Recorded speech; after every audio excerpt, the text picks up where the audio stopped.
जागरूक Maharashtra news channel मध्ये आपलं सर्वांचं स्वागत आहे। आज आपण आलेलो आहोत आंबेडकरी विचारवंत कार्यकर्ते आणि लेखक बबनदादा सरवदे यांच्या घरी चेंबूर येथे। आज 14 ऑक्टोबर 2020 सम्राट अशोकानंतर या भारतामध्ये सर्वात मोठी क्रांती कोणी केली असेल तर ती डॉक्टर बाबासाहेब आंबेडकर यांनी 14 ऑक्टोबर 1956 साली केली होती। आणि ती म्हणजे लाखो अनुयायांसह त्यांनी बौद्ध धम्माची दीक्षा घेतली होती। आणि हा बौद्ध धम्म मानवतेला पुढे नेण्याचं काम करतो, शांती पेरण्याचं काम करतो आणि सर्वात महत्त्वाचं म्हणजे विज्ञान शिकवतो।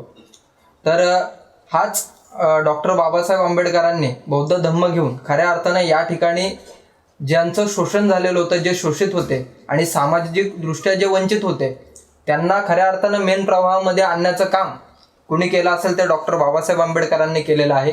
तर याच आज धम्मचक्र प्रवर्तन दिनानिमित्त आपण बबनदादा सरवदे यांच्या घरी आलेलो आहोत। बबनदादा, सुरुवातीला तुमचं या ठिकाणी स्वागत करतो आणि आपण चर्चेला सुरुवात करूयात। तर माझा पहिला प्रश्न असा आहे तुम्हाला की 1956ला बाबासाहेबांनी जी धम्मक्रांती केली, त्यानंतर 1956 पासून तर 2020 पर्यंत बौद्ध धम्माची वाटचाल कोणत्या पद्धतीने राहिली? कसं आहे की 56ला जी क्रांती झाली, धम्मक्रांती झाली, त्यानंतर बाबासाहेबांना बौद्ध धम्म समजून देण्यासाठी त्यांच्याकडे वेळ खूप कमी आहे। कारण त्यानंतर बाबासाहेबांचं निधन लवकर झालं, महानिर्वाण झालं आणि त्यामुळे बौद्ध धम्म ज्या पद्धतीने समजून सांगायला पाहिजे होता, बाबासाहेबांनी ज्या पद्धतीने सांगितलं असं, तो वेळ त्यांना मिळालेला नाही। त्यानंतर कार्यकर्त्यांनी त्या धम्माचा अभ्यास करून त्यांच्या पद्धतीने, मग बौद्ध महासभा असेल किंवा बौद्धजन पंचायत समिती असेल, त्रैलोक्यवाले असतील, आपापल्या पद्धतीने धम्माची वाटचाल किंवा धम्माचं काम करत राहिले। आजपर्यंत असं झालं आहे की 3 पातळीवर धम्माचं काम चाललेलं आहे। 3 पातळीवर भिक्खू लोक आहेत, बौद्धाचार्य आहेत, आपापल्या पद्धतीने त्या धम्माचा अभ्यास करून ज्या पद्धतीने लोकांना समजवता येईल त्या पद्धतीने समजवत आलेले आहेत। असं नाही की त्यांना पूर्ण ज्ञात झालं आहे किंवा पूर्ण ज्ञात आहे असं अद्याप तरी झालेलं नाही। आणि त्यामुळं काय झालं की काही त्रुटी राहणं सहज शक्य होतं, त्या त्रुटी राहिलेल्या पण आहेत। आता त्यानंतर आता 2020 साली जर आपण पाहिलं तर नंतरच्या ज्या शिक्षित पिढ्या आल्या, म्हणजे पॅन्थरच्या काळात धम्माची इतकी चांगली मांडणी झाली की ती एक शिक्षित पिढी आलेली होती, ती लढवय्ये होती। आणि त्यांनी आहे ना मग धम्माची मांडणी करताना त्यांनी अगदी शब्दांपासूनचे बदल केले। म्हणजे उदाहरणच द्यायचं झालं तर त्या काळात स्वर्गवासी लिहायचं बंद होऊन कालकथित वगैरे शब्द आले। म्हणजे शब्दांपासून, विचारांपासून, अगदी स्वतःच्या नावांपासून, काही मंडळींच्या नावांमध्ये देवांची नावं होती, त्या काळात देवांच्या नावावर मुलांची नावं ठेवली जायची, ती नावं बदलण्यापर्यंत त्या काळातल्या तरुणांनी हे केलं। त्यांच्या नंतरची जी पिढी आली, म्हणजे आजची जी कॅम्प्युटर युगातली पिढी आहे, आजचा जो तरुण आहे तो त्यांच्याही पुढे आलेला आहे, तो त्यात अनेक बदल घडवतोय। अनेक बदल इथपर्यंत घडवतोय की आज म्हणजे ते 5 फळं ठेवणे, 5 पानं ठेवणे हे प्रकार बंद केलेले आहेत। किंवा बऱ्याच ठिकाणी आता पूर्वी कसे राख सावडायला जायचं, तर आजचा बरंच तरुण तो असं म्हणतो की माणूस मेला ना, संपलं आहे त्याचं, राख इथे पडली काय आणि पाण्यात नेऊन टाकली काय, फरक काय पडणार आहे? जर आपण स्वर्ग नरक या कल्पनाच मानत नाही, त्या अमान्य करतोय, आपण अंधश्रद्धा नावानं, तर या म्हणजे इतकं त्यांनी बंड करण्यास सुरुवात केलेली आहे। किंवा नवरा मेल्यानंतर जे मंगळसूत्र तोडणं, बांगड्या फोडणं, हे जे प्रकार होते, कुंकू पुसणं, हल्ली ते प्रकार थांबवले गेलेले। आजचा तरुण ते करून देत नाही आणि हे खूप पॉझिटिव्ह आहे, खूप चांगलं आहे की हा जो बदल आहे तो बुद्धाच्या दिशेने ठाम चाललेला आहे। आणि बऱ्याच ठिकाणी आता वंदना वगैरे, काही वंदनांमध्ये पण असं आहे की त्या काळात लिहिले गेलेले वंदन आहेत, त्याच्यात पण काय त्रुटी असतील त्या बदलण्याचा पण प्रयत्न आजचा तरुण करतो। थोडंसं वादविवाद होतात, थोडंसं म्हणजे कसं असतं की ज्यावेळी एखादी नवीन मांडणी येते, हा विरोध जुन्याकडून होतो आणि बऱ्याचदा असं होतं की जुने लोक आपल्या काही याच्यावर ठाम असतात, ते बदलायला तयार नसतात। पण आजचा तरुण ते बदलण्याचा चांगला प्रयत्न करतो, तो शिक्षित आहे, तो आजच्या विज्ञान युगाशी निष्ठ आहे, तो तो आजची टेक्नॉलॉजी आत्मसात केलेली आहे आणि त्या टेक्नॉलॉजीशी संलग्न बौद्ध धम्माचं तत्त्वज्ञान तो मांडण्याचा प्रयत्न करतो आहे. त्यामुळे दिसण्यात जरी येत नसलं ना तरी, आणि दुसरी गोष्ट अशी आहे की बरेच शिक्षित लोक भारतातले जे ज्यांना जशी उमज येत चालली, जसं ज्ञान मिळत चाललं, तसं ते बुद्धाच्या दिशेने चालायला सुरुवात केली की त्यांच्या हे लक्षात येत गेलं की हा देश बुद्धाचा आहे आणि बुद्धांनी जगाला तत्त्वज्ञान, जगाला विज्ञान दिलेलं आहे, जगाला विचार दिलेला आहे, तो मानवतावादी आहे, मानवी कल्याणाचा आहे, भेदभाव नसणार आहे आणि त्यामुळं तो म्हणजे जास्त प्रमाणात दिसत नसला तरी तो आत्मसात होत चाललेला आहे आणि आजचा तरुण त्या दिशेने चाललेला आहे. त्यामुळे खूप आशादायक चित्र आहे आजचं. आताच तुम्ही म्हणालात की देश म्हणजे आपला हा तरुण आहे तो टेक्नॉलॉजीच्या दिशेने चाललाय, बरोबर. तर आता हे जग आहे ते पूर्ण टेक्नॉलॉजीचं, सोशल मीडियाचं आहे, बरोबर. तर प्रत्येक धर्मातला व्यक्ती हा आपला स्वतःचा धर्म वाढवताना पाहायला मिळतो, बरोबर. तर माझा प्रश्न असा आहे की बौद्ध धम्म हा धर्मांधतेकडे वाटचाल करतोय का? असे काही तुम्हाला उदाहरणं दिसली असतील किंवा असं वाटतंय का तुम्हाला? हां, आता मी आधीच्या प्रश्नाचं उत्तर देताना एक सांगितलेलं होतं की काही जे जुनी मंडळी आहेत ती बदलायला तयार नाहीत. त्यांचं म्हणजे ते इतके त्या भावनेशी म्हणजे भावनिक झालेले आहेत ना की बुद्ध कधी भावनिक नव्हता होत. बुद्धाने म्हणजे भावनिक नव्हतं. बुद्धानं म्हणजे जे सत्य आहे ना ते परखड मांडायचं. कारण बुद्धाने मृत्यू समजवून दिला. म्हणजे मृत्यूची जी भीती आहे ना ती बुद्धाने घालवली. जिथं जन्म आहे तिथे मृत्यू आहे हे ठाम बुद्धाने सांगितलं. मृत्यू आणि जन्म असे समान पातळीवर आणले.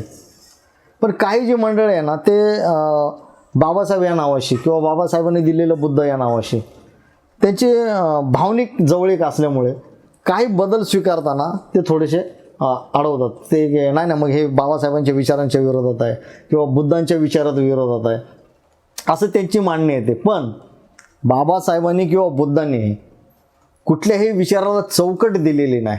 काळानुरूप त्यामध्ये बदल झाले पाहिजेत हे सांगितलेलं आहे. हे त्यांना समजून सांगावं लागतं आणि थोडेसे वाद होतात.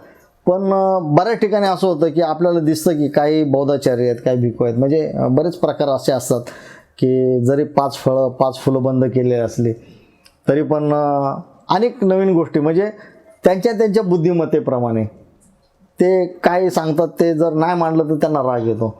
आपण म्हणजे त्यांना समजायला गेलो तर त्यांना वाईट वाटतं की नाही आम्ही इतकं म्हणजे बौद्धाचार्य होऊन आलो आणि हे कोण आम्हाला सांगणार आहे. असं आहे, तो माणसाचा उपजत गुण आहे, हे होतंच. पण बऱ्याचदा असं होतं की ज्या गोष्टी अंधश्रद्धेकडे जात आहेत त्या बौद्धांनी नाहीच केल्या पाहिजेत. म्हणजे दोरा बांधण्याचा प्रकार असेल किंवा आपल्याकडे म्हणजे दुसरीकडे ग्रह शांती म्हणून काय प्रकार चालतात, आपल्याकडे ग्रहप्रवेश म्हणून केला जातो. तिथे पण वंदनेनंतर ते दोरा वगैरे हे करतात.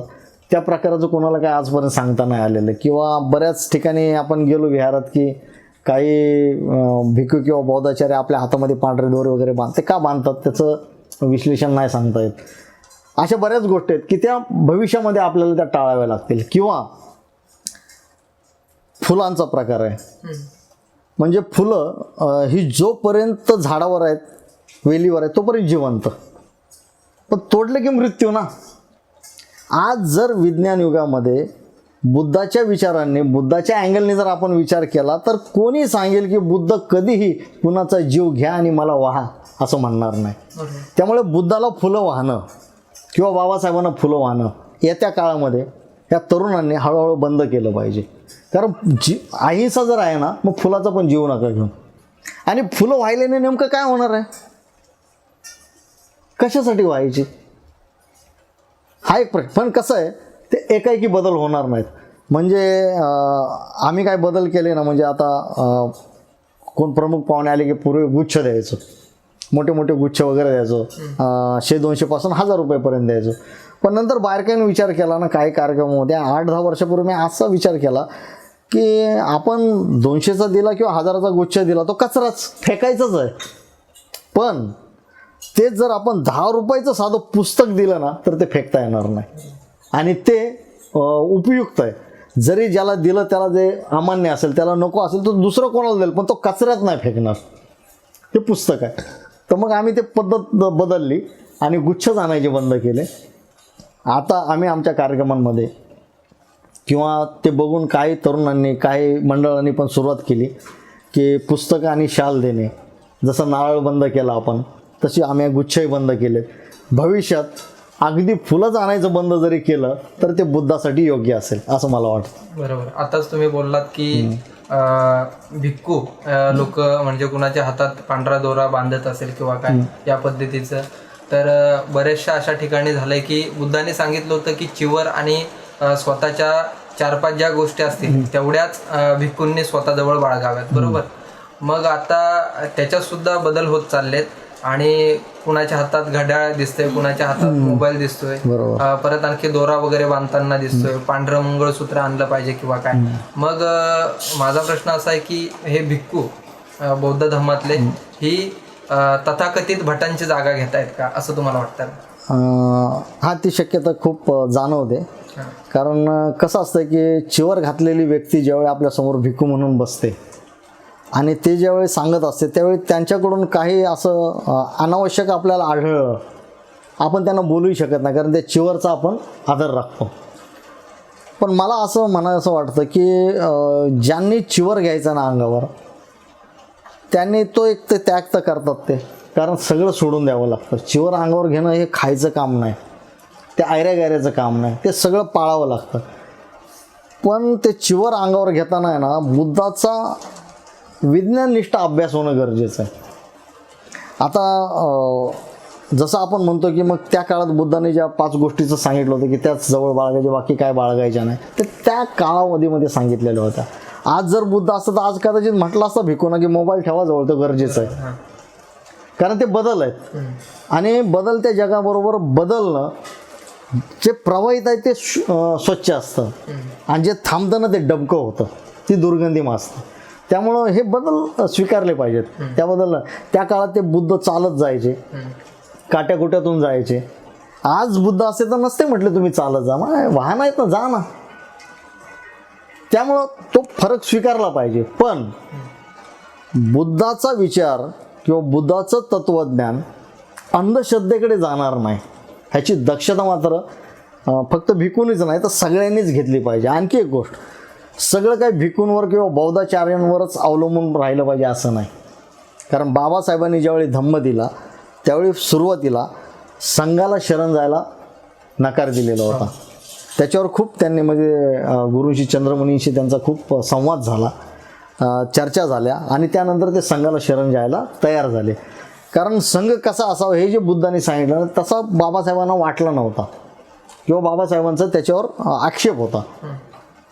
पण नंतर बाबासाहेब संघाला शरण गेले, संघ चांगला निर्माण झाला पाहिजे किंवा मग त्यावेळी त्यांनी एक गोष्ट केली होती की आपल्याकडे भिक्षुकशाही जशी ज्या धर्माला आपण सोडतो त्या हिंदू धर्मामध्ये जशी ब्राह्मणशाही किंवा भिक्षुकशाही तशी बौद्ध धर्मात येऊ नये म्हणून त्यांनी एक सूचना पण केली होती की दर एकाला दीक्षा द्या, काय गरज नाही. अगदी म्हणजे तुम्ही संसार करून सुद्धा श्रामणेर होऊ शकता, बौद्धाचार्य होऊ शकता आणि खूपच त्याग करण्याची किंवा होण्याची शक्यता ना भिक्खू होऊ शकता. पण भिक्खूच पाहिजे असा काय आग्रह बाबासाहेबांनी धरलेला नव्हता. त्यांनी सांगितलं दर एकाला दीक्षा द्यावी, त्यामुळे तोही काही प्रश्न नाही. प्रश्न असा आहे की बौद्ध होणं म्हणजे नेमकं काय, मग तो अभ्यास केला पाहिजे. बुद्धाचा अतिशय बारकाईने अभ्यास करावा लागणार आहे आणि ज्या ज्या गोष्टी अंधश्रद्धेकडे नेत आहेत, मग कुठलीही असो गोष्ट, अगदी आता ते मंगळसूत्राचं त्यांच्याकडे काळं आहे तर आपल्याकडे पांढरं मंगळसूत्र, पण मंगळसूत्रच का पाहिजे हा प्रश्न का नाही पडत. बरोबर. नको ना मंगळसूत्र, काय गरज आहे त्याची. कुंकू कशाला पाहिजे, त्या बांगड्या म्हणजे नाही का, हां ते कुंकू किंवा गळ्यातलं किंवा बांगड्या हा जो काय प्रकार आहे ती स्त्रियांच्या सौंदर्याचे आभूषण आहेत. म्हणजे जसे आपण घड्याळ वगैरे घालतो, गळ्यात चेन घालतो, तसं तोच एक प्रकार आहे. त्याचा कुणाच्या जीवन मरणाशी काही संबंध नाही, हे मात्र आपण रुजवलं पाहिजे. आताच तुम्ही म्हटलात की म्हणजे ज्या पद्धतीने उपासक वगैरे होऊ शकतो किंवा बुद्धाने जे पंचशील वगैरे सांगितले, मग बुद्धाने काय सांगितलं, पंचशील अष्टांगिक मार्ग या गोष्टींचा वापर करून खऱ्या अर्थानं मानवी जीवन व्यतीत केलं पाहिजे. मग आज बुद्धाला पुढं करून ही पंचशील हे अष्टांगिक मार्ग म्हणजे त्यांनी दिलेला संदेश हा पाठी जातोय का असं तुम्हाला वाटतं का? की तो वाढतोय की पाठी जातोय? कसं आहे, कुठलंही तत्त्वज्ञान समोरचा कसा पाळतोय याच्यावर आपण त्याचं विश्लेषण नाही करू शकत. आपण जर बौद्ध आहे ना, आपण किती पाळतो त्याच्यावर विश्लेषण करावं लागेल. मग तो पंचशील असेल, त्रिशरण पंचशील असेल, अष्टांगिक मार्ग असेल, त्याचं आपण किती पालन करतो, की त्याच्याही पुढे बाबासाहेबांनी दिलेल्या 22 प्रतिज्ञा असतील, त्याचं आपण किती पालन करतो किंवा त्याचं पालन. आता मी एका खेड्यामध्ये लग्नाला गेलो होतो. आपले बौद्ध धम्माची लग्न होतात, ते बघतो, ते आपण अष्टगाथा वगैरे होऊन ते लग्न लावलं जातं. पण मी तिथे असं पाहिलं की तिथे 5 म्हणजे 10 वर्षापासून त्या 5 वर्षापर्यंत अशा 5 मुली बसलेल्या होत्या. त्यांनी सगळं त्रिशरण पंचशील घेतलं आणि लग्न त्यांनी 22 प्रतिज्ञा घेऊन एकमेकाला हार घालायला लावले. आता तो प्रकार पाहिल्यानंतर मी इतका हे झालो ना, की जे शहरांमध्ये होत नाही ते एका दुर्गम खेड्यामध्ये, म्हणजे ते खेडे पण महाराष्ट्र आणि कर्नाटकच्या बॉर्डरला आहे. नेमकं ते बेळगावमध्ये, म्हणजे कर्नाटकमध्ये की महाराष्ट्रात आहे, अशा ठिकाणी दुर्गम भागात अशा पद्धतीचं लग्न झालं. आणि हा जो बदल आहे, म्हणजे आपल्याला शहरात वेगळं दिसतं, पण खेड्यात ह्या पद्धतीवर लोक चाललेले आहेत. त्यामुळे आहे ना, की हे खूप आशादायक चित्र आहे. 22 प्रतिज्ञा घेऊन लग्न लागणं म्हणजे त्यांनी ते हे केलं ना, की त्याच वंदना घेतल्या पाहिजेत किंवा काय, हा प्रकार नाही. काय काही ठिकाणी असं पण झालं आहे की कोण नाही लग्न लावायला, काय नाही, हा त्रिशरण पंचशील येतं, घेतलं, घातलं एकमेकाला हार. नाहीतरी नंतर आता म्हणजे सरकारने जो कायदा काढला, कोर्टामध्ये जाऊन नोंद करायचीच आहे. तर ह्या ज्या सगळ्या पद्धती आहेत, कालानुरूप त्यामध्ये बदल होत चाललेत, होत जातील आणि होत आहेत. हे खूप आशादायक आहे. आता 2020 चालू आहे, बरोबर? तर भारतासोबतच भारत नसेल किंवा इराक असेल, इराण असेल, सिरिया असेल, या देशांमध्ये माणसं माणसाला मारतायत, बरोबर? लहान लहान मुलं तिकडे रडतायत किंवा काय. तर या दृष्टिकोनातून म्हणजे बुद्ध धम्म हा मानवी कल्याणासाठी यापुढे कोणत्या पद्धतीने काम करू शकतो? कसं आहे, ह्या सगळ्यावर एकच उत्तर आहे, बुद्ध. कारण बुद्ध ज्याच्या मनामध्ये रुजला किंवा ज्याने बौद्ध तत्त्वज्ञानाचा अभ्यास केला, बुद्धाच्या विचारांच्या जो जवळ गेला, बुद्धाचं काय माहिती आहे का, बुद्धाकडे जायचं लोक टाळतात, त्याला कारण आहे. जो बुद्धाकडे जातो ना, बुद्ध पहिला त्याला फाडतो, तू कायस हे विचारतो. हे इतर ठिकाणी नाही. इतर ठिकाणी कसं आहे, इतर धर्मांमध्ये की तुम्ही काही केलं ना तरी तिथं तुम्हाला क्षमा आहे. बुद्धाकडे तो प्रकार नाही. म्हणजे तुम्ही समजा पाप केलं तर पाप धुण्याचे प्रकार आहेत, माफी मागून हे होण्याचे प्रकार आहेत. बुद्ध नाही, बुद्ध म्हणतो ते करायचंच नाही, तुम्ही चूक करूच नका. मग चूक करूच नका तर मग तुमच्यात बदल पाहिजेत. मग काय बदल पाहिजेत, तर तुम्ही माणसासारखाच विचार केला पाहिजे. मग हे लोभ मोह म्हणजे दुःखाचं मूळ तृष्णा, बुद्धाने सांगितलं की या तृष्णेपासून आपण लांब गेलो तर मोहच नसला कशाचा तर द्वेष नाही निर्माण होणार. द्वेष निर्माण नाही झाला तर म्हणजे बुद्ध म्हणतो की तुम्ही एखाद्यावर प्रेम करत असाल तर तुम्हाला हत्या करण्याचा मोह नाही होणार. याचं उदाहरण म्हणजे एखादं लहान मूल जर आपण घेतलं, त्याला मारून टाकावं असं नाही वाटत आपल्याला. ती निरागसता येणं म्हणजे बौद्ध होणं. आणि त्या पद्धतीने मग आपल्याला काम करावं लागेल, ते रुजवावं लागेल आपल्या लोकांमध्ये. लोकांना मोहापासून लांब न्यावं लागेल. पण आपल्या चहूबाजूने जे आता विज्ञान युग चालू आहे, चहूबाजूने आपल्याला ज्या काय उपलब्ध दिसतं आपल्याला, त्याच्यातून सातत्याने तुमच्यावर म्हणजे मोहाचाच मारा केला जातो. हे असणं म्हणजे चांगलं असणं, ते असणं म्हणजे, आणि त्यामुळे ना माणूस थोडा विचलित झालेला आहे. विचलित माणसाला स्थिर करणं हे धम्माचं काम. आणखी एक गोष्ट म्हणजे सिद्धार्थ गौतमांनी धम्म प्रचाराची जी धुरा होती ती भिक्खू संघ आणि भिक्खुनी संघ यांच्याकडे दिली होती. त्यांचं काम कसं असायला हवं होतं आणि आता सद्यस्थितीत ते कसं आहे त्यावरती काय म्हणाल? भिक्खू संघाचं जे काम होतं त्या काळात, ते गावोगाव जाऊन घरोघरी जाऊन धम्मदीक्षा देणे, लोकांना सांगणे समजावून, हे काम त्या काळात ते करत होते. आणि त्यासाठी भिक्खू संघ आणि भिक्खुनी संघ सुद्धा बुद्धाने स्थापन केलेला होता. आज जो काळ आहे, आजचा काळ आहे, आजच्या काळामध्ये ते काम त्या पद्धतीने नाही होत, कारण जग पूर्ण बदललेलं आहे. त्यामुळे आता घरोघरी जाऊन कोण दीक्षा देत नाही किंवा कोण सांगत नाही धम्माचं. आणि भिक्खुनी संघाचं असं झालंय की त्या काळात भिक्खुनी संघात स्त्रिया सामील होत होत्या आणि भिक्खुनी होऊन फिरत होत्या. हल्ली भिक्खुनींचं प्रमाण कमी आहे, पण बौद्ध उपासिका म्हणून भिक्खुनीचं रूपांतर बौद्ध उपासिकांमध्ये झालेलं आहे. आणि काही महिला बौद्ध उपासिका म्हणून धम्माचं काम करतात. त्या मग वर्षावासांचे जे कार्यक्रम होतात त्याच्यामध्ये किंवा त्या त्या काही ठिकाणी काही वस्त्यांमध्ये जाऊन किंवा काही आपण जिथे राहतो तिथे काही महिलांना जमवून बुद्धाचं तत्वज्ञान सांगणं किंवा बौद्ध धर्माचा जे काही प्रचार करता येईल त्या पद्धतीने करण्याचा प्रयत्न करतात. फक्त एवढंच झालं की त्या काळात भिक्खुनी होत्या ज्या चिवर घेत होत्या आणि हल्ली महिला आपलं संसाराचं काम करून बौद्ध उपासिका होऊन धम्माचं काम करतात. हा फरक आहे. पण ते जे प्रमाण होतं तो त्या काळातला जो प्रकार होता तो आज नाही. आज वेगळ्या पद्धतीने म्हणजे सगळ्यांना जमून आणून विहारात बसवणे आणि विहारात त्याचं मार्गदर्शन करणे किंवा वंदनेसाठी बोलवणे, वंदनेनंतर काही उपदेश देणे, बौद्ध आणि धम्म ह्या ग्रंथावर वाचन करणे, अशा पद्धतीने काम चाललेलं आहे. किंवा बऱ्याच विद्यार्थ्यांसाठी पण ह्या महिला काम करतात, पण ते भिक्खुनी म्हणून नाहीत करत किंवा ते चिवर नाहीत नसत, बौद्ध उपासिका म्हणून त्या कामं करतात. हा फक्त फरक झालेला आहे आणि त्या थोड्या प्रमाणात ते काम करतात. आज जगातला सगळ्यात शोषित समाज असेल तो म्हणजे स्त्री आहेत.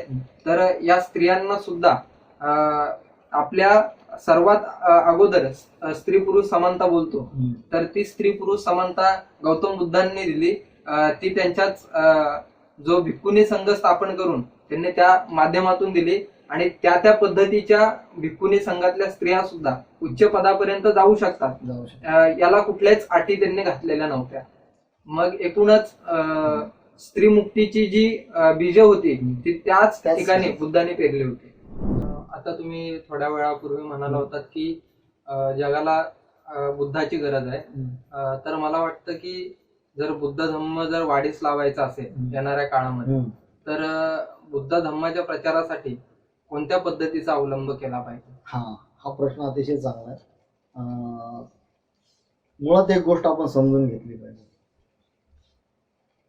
की एखाद्या विषयाचा किंवा एखाद्या धम्माचा आपल्याला जर प्रचार करायचा, प्रसार करायचा आणि ज्यांनी आपल्याला हे सांगितलं, बुद्ध असेल किंवा बाबासाहेब असतील, त्यांनी एक सांगितलेलं आहे आपल्याला की काळानुरूप बदल होणार आहे. आज विज्ञान युग आहे. आज आपल्याला नवीन टेक्नॉलॉजीचाच वापर करायचा धम्म सांगताना, बरोबर. त्याच्याशी संलग्न होऊनच तुम्हाला प्रचार करावा लागणार आहे, कारण त्याच्याशिवाय तुम्हाला पर्याय नाही. जग इतकं वेगवान झालेलं आहे, त्या वेगात तुम्हाला सामील व्हावंच लागणार आहे. पण हे सामील होताना काही गोष्टीचा म्हणजे इतिहासाचा जाण असणं खूप गरजेचं आहे. एक उदाहरण म्हणून मी थोडंसं सांगतो. संपूर्ण भारतामध्ये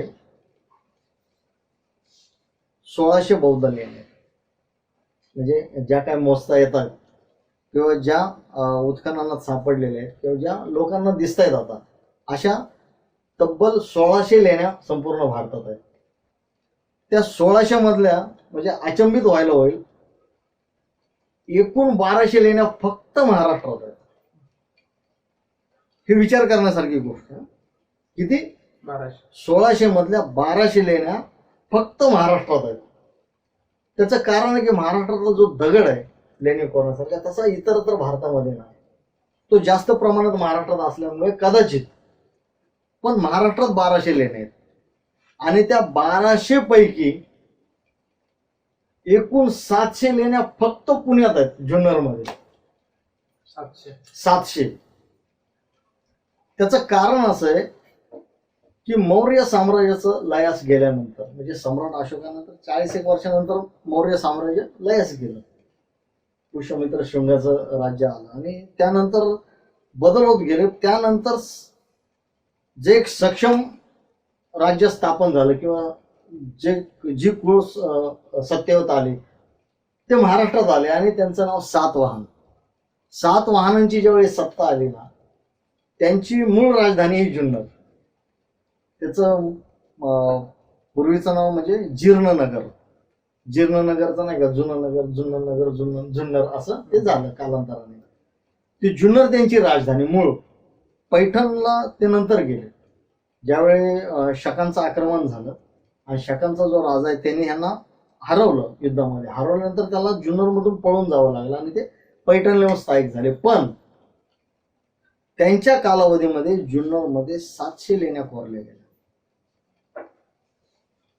प्रश्न असा पडतो की ज्या राष्ट्रात म्हणजे महाराष्ट्रात, ज्या देशात, ज्या राज्यामध्ये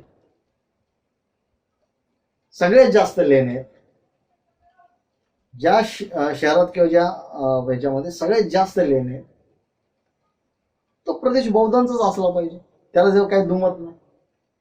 कारण इतक्या लेण्या कोरणं, एक तर राज्य सत्ता बौद्धांची असणं आणि बौद्धांना त्यांनी सहकार्य करणं त्या लोकांना, ह्या सगळ्या गोष्टीचा तरुणांनी अतिशय बारकाईने विचार केला पाहिजे की संपूर्ण बौद्ध असणारा महाराष्ट्र नंतर च्या कालावधीमध्ये आजच्या परिस्थितीत कसा काय आला. हे येण्याची जर कारण शोधली, म्हणजे बुद्ध सांगतो की दुःखाचं कारण शोधा, मूळ शोधा आणि ते नष्ट करा. ह्याची म्हणजे हा सगळा बदल होण्याच्या जर कालावधीने ती कारण शोधली आणि त्याच्यावर जर आजच्या बौद्ध तरुणांनी काम केलं, येत्या काळात ते भारतच नाही तर जगाला बुद्धाचं तत्व. दुसरी गोष्ट एक विशेष आहे,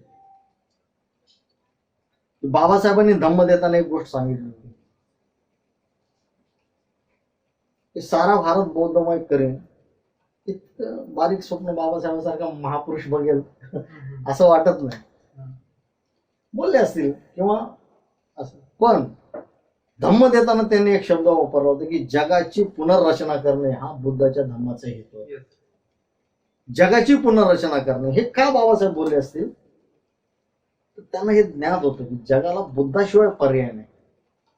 आज आहे ना, आज एक गोष्ट आपण सगळ्यांनी बघितली पाहिजे, म्हणजे लक्षात घेतली पाहिजे की धर्म कोणताही असो, कोणताही धर्म कोणताही असो, जगातल्या कुठल्याही कानाकोपऱ्यात कुठलाही धर्म, पंथ, जात, प्रांत काही असो, जगातला प्रत्येक मानव प्राणी, माणूस म्हणजे ज्याच्याकडे बुद्धिमत्ता आहे, पंचशीलच सांगतो घरात. धर्म कुठलाही असो. हे खूप बुद्धाला, म्हणून जगाची पुनर्रचना का बुद्ध हे आहे, तर जगातले कुठले आई वडील आपल्या मुलाला चोरी कर म्हणणार नाहीत, आपल्या मुलाला खून कर म्हणणार नाहीत, व्यभिचार कर म्हणणार नाहीत, व्यसन कर म्हणणार नाहीत, खोटं बोल म्हणणार नाहीत. हे नको करू सांगणं म्हणजेच बुद्ध सांगणं आलं. आणि त्यामुळे आहे ना, खूप सोपं काम आहे जे अवघड वाटत आहे. हे सोपं काम इतिहासाची पूर्ण बारकाईने अभ्यास करून जर बुद्ध अतिशय, आणि आपल्या वागण्यात बदल केला पाहिजे तरुणांनी. बुद्ध तुम्हाला आहे ना बुद्धाच्याच भाषेत सांगावं लागेल. मग तिथं तुम्हाला राग, द्वेष, लोभ, मोह ह्या सगळ्यापासून अलिप्त राहून एक माणूस, माणसाच्या उन्नतीसाठी काम करणारा माणूस म्हणून तुमची आयडेंटिटी लोकांसमोर उभी करावी लागेल. तुमचा विश्वास निर्माण करावा लागेल की काही झालं तर मदतगार फक्त हे बौद्ध आहेत. त्या पद्धतीने व्हावं तर सहज आपण जगावर बुद्ध विचारांचं किंवा बुद्धाचं आपण हे करू शकतो आणि जगाला बदलू शकतो. तर आपण एकंदरीत पाहिला की आपल्याला लहानपणी असं सांगितलं जातं की सिद्धार्थ गौतमांनी एका माणसाचा मृत्यू पाहिला आणि त्यानंतर त्यांनी घर सोडलं आणि म्हणजे बुद्धाची त्यांची वाटचाल सुरू झाली. पण ही गोष्ट साफ चुकीची आहे, खोटी आहे. आणि सर्वात महत्वाचं म्हणजे या जगामध्ये सर्वात पहिल्यांदा पाण्याच्या संघर्षावरून कुणी घर सोडलं असेल तर ते सिद्धार्थ गौतमांनी सोडलं होतं. आणि पाण्यावरून युद्ध म्हणजे युद्ध नको होतं बुद्धांना, म्हणून ते तो संघर्ष, तो त्याग त्यांनी केला. आणि बुद्ध बोधिसत्वापासूनचे बुद्धाची पायरीपर्यंत बुद्धाला 3 गोष्टी कळाल्या. एक म्हणजे जगामध्ये दुःख आहे, दुसरी गोष्ट म्हणजे दुःखाला कारण आहे, कारण. आणि तिसरी गोष्ट म्हणजे दुःख नष्ट नष्ट करता करता येतं. येतं. आणि त्यानंतर बुद्धाला म्हणजे बोधिसत्वाला बुद्ध ती पदवी त्यांना प्राप्त झाली. एकंदरीत बुद्धाचा विचार हा मानवी कल्याणाचा आहे, करुणेचा आहे, प्रेमाचा आहे, शील देणारा आहे, आणि सर्वात महत्वाचं म्हणजे जगावरती माया पसरवण्याचं हो, हो. काम आणि रक्त न सांडण्याचा जो विचार आहे या जगामध्ये कुणी मांडला सगळ्यात आधी, तर तो गौतम बुद्धांनी मांडला. आणि त्यानंतर त्याच पाण्याचा संघर्ष 1927 साली डॉक्टर बाबासाहेब आंबेडकरांनी महाडच्या चौदार तळा या ठिकाणी तो संपवला. ती मानवमुक्तीची सर्वात मोठी क्रांती होती, आणि ती क्रांती 1956 ला बौद्ध धम्मामध्ये पाहायला मिळते. आणि सगळ्यात महत्वाची गोष्ट म्हणजे बौद्ध हा धर्म नाहीये, तर तो धम्म आहे. धम्म यासाठी तर तो आचरणाचं एक पद्धत आहे, ती यासाठी जगण्याची पद्धत म्हणजे धम्म. बौद्ध हा धर्म नसून तर तो धम्म आहे. धम्म यासाठी की तो जीवन जगण्याची एक कला आहे किंवा जीवन जगण्याची एक पद्धती आहे, आणि जीवन जगायला शिकवतो. तर सगळे जगातले धर्म आहेत ते सुद्धा आपल्याला जीवन जगण्याची पद्धत शिकवतात, परंतु त्याच्या चौकटी बंदिस्त आहेत. धर्माला प्रश्न विचारण्याचा अधिकार सामान्य माणसाला नाहीये. पण बुद्धाने असं सांगितलं की धम्माची तुम्ही चिकित्सा करू शकता, तुम्हाला जर पटलं तर ते तुम्ही घेऊ शकता, किंवा ते तुम्ही सोडून सुद्धा जाऊ शकता, तुमच्यावरती कोणतीही बंधनं नाहीत. म्हणून बुद्धाचा हा धम्म आहे, तो मानवमुक्तीच्या कल्याणासाठी मानवमुक्तीच्या कल्याणासाठी तो आपल्याला घेऊन जातो. तर आज आपल्यासोबत होते ज्येष्ठ साहित्यिक, सामाजिक कार्यकर्ते, कवी, लेखक बबनदादा सरवदे यांनी आज आपल्याला धम्मचक्र प्रवर्तन दिनानिमित्त बौद्ध धम्माविषयी आणि मानव मुक्तीसाठी आणि मानव कल्याणासाठी मोलाचं मार्गदर्शन आणि काही चांगल्या गोष्टी सांगितल्यात. त्याचा आपल्या भविष्यासाठी नक्कीच उपयोग होऊ शकतो, आणि तो आपण करून घ्यावा अशी अपेक्षा राहील. सर्व तरुणांना त्यांनी चांगल्या पद्धतीने संबोधन केलेलं आहे. तर आपण या ठिकाणी इथेच थांबतोय. पुन्हा भेटूयात नवीन कार्यक्रमात. धन्यवाद.